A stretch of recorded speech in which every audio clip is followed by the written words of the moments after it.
Daily taste the daily. ఇక వికారాబాద్ జిల్లా నవాబ్పేటలో BRS కార్యకర్తల సమావేశం ఏర్పాటు చేశారు.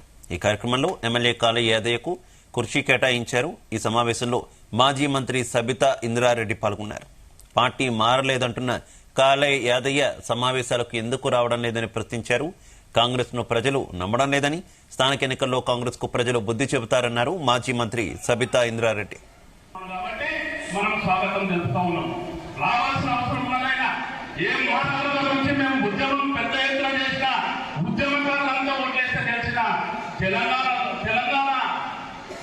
కాబట్టి మనం స్వాగతం తెలుపుతా ఉన్నాం. రావాల్సిన అవసరం ఉన్నదైనా ఏ మోటార్ల నుంచి మేము ఉద్యమం పెద్ద ఎత్తున చేసిన ఉద్యమకారులంతా ఓట్లేస్తే గెలిచిన తెలంగాణ కాబట్టి మనం స్వాగతం తెలుపుతా ఉన్నాం. రావాల్సిన అవసరం ఉన్నదైనా